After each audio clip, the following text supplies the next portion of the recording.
Hey, what's going on, guys? Victor Chambers back with just another quick video to talk to you about the journal I use on a daily basis for my general notary work and loan signing agent business.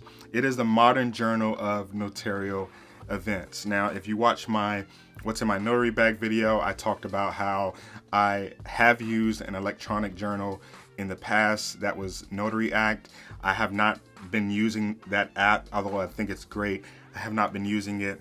I just feel the modern journal of notarial events is great, and it's a great solution.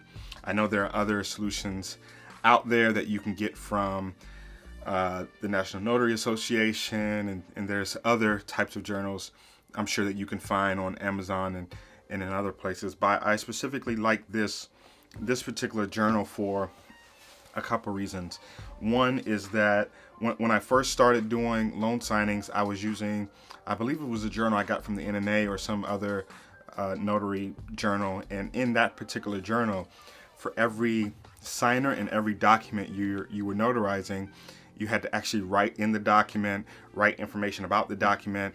And if you're signing, and notarizing 10 documents for 2 signers, then that takes up a lot of space because you're writing in one line per document and per signer, and then they have to sign all of those lines.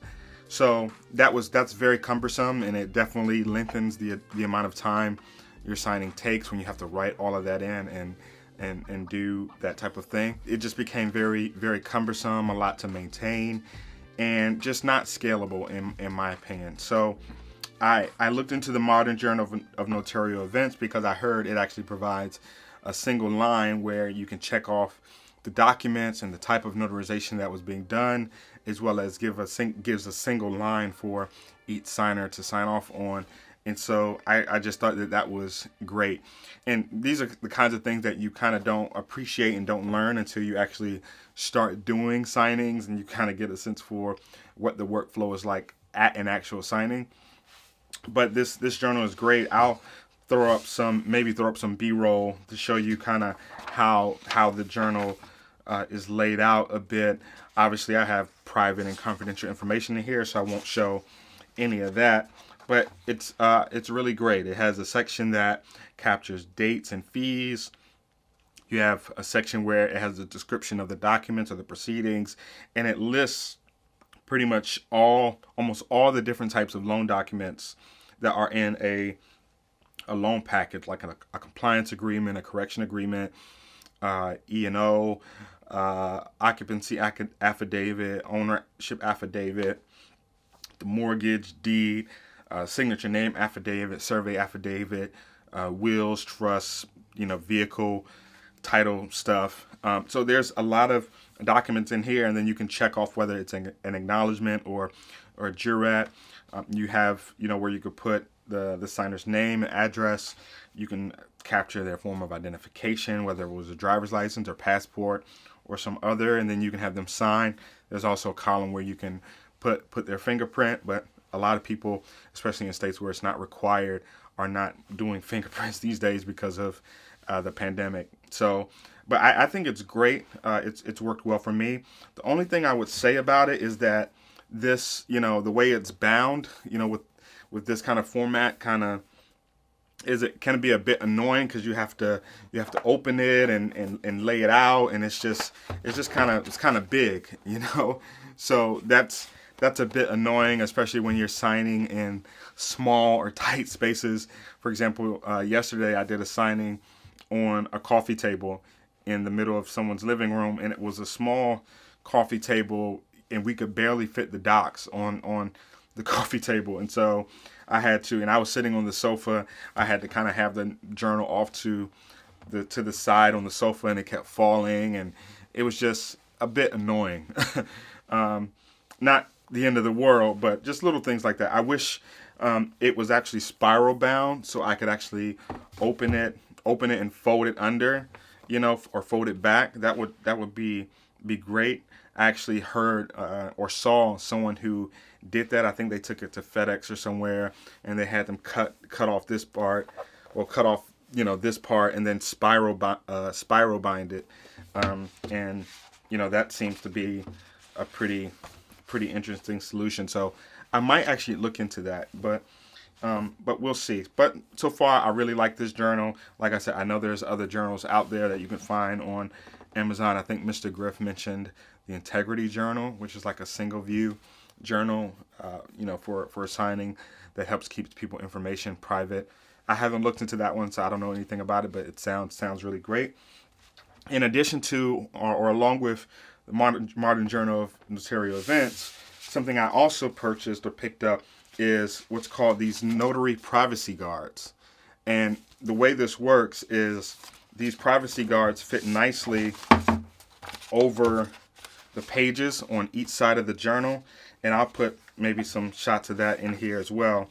They fit nicely over the pages, and then you can kind of slide them up and down because you want to not show people's information. But it has magnets on it, and it kind of clips to the pages, and you can just kind of slide it up and down like this, so people only see their line. Probably hard to demonstrate in that shot I just had, but this privacy guard, and it's two. They're made specifically for this journal, and it has the labels of what each column is on the guard itself, so you can kind of see that there. You can see that, so it lines up perfectly. So it's meant for this particular journal, and it works great, because what I was doing before I got this is I would take a legal size manila folder, or one half of it, and I would just kind of lay it out over the journal like that, and kind of block it. But these privacy guards work great, because then you can just slide them up and down like this, and then do this side like this, slide it up and down. So it works great, and it's the perfect solution. So I think if you have the Modern Journal of Notarial Events, I think it's a must-have, or this is a must-have, because you will get into a signing and you will have people peeking and looking at your journal, not necessarily to get people's information, but just out of curiosity of what's in there. But in either case, you want to protect people's information. So the privacy guard is definitely a must for the Modern Journal of Notarial Events. At some point, I probably will check out the Integrity Journal. I think that's what it's called. I hope I said that right or called it right. But I probably will check that out in the future. Once I get through this one, it'll probably be a bit of time before I get through this one. So we'll see. But I just wanted to make this quick video to share with you the journal I'm using, and what I like about it, what I don't like about it, and also to show you the privacy guards that I got to go along with it. That's a great accessory, if you will. So hope you found this helpful. There's a link to this journal where you can purchase it from Amazon in the description below. It is an affiliate link. You aren't charged anything extra by using it or not. It doesn't really make me a difference whether you use it or not, but I am an affiliate, so I would earn a small commission if you bought through my link, and obviously that helps support this channel. But you can use it or not. It's linked down below so that you can easily access it. But just wanted to make this quick video. So I hope you thought this was helpful. I hope you found this helpful. Don't forget to like this video, subscribe to the channel, and I will see you in the next one. Peace.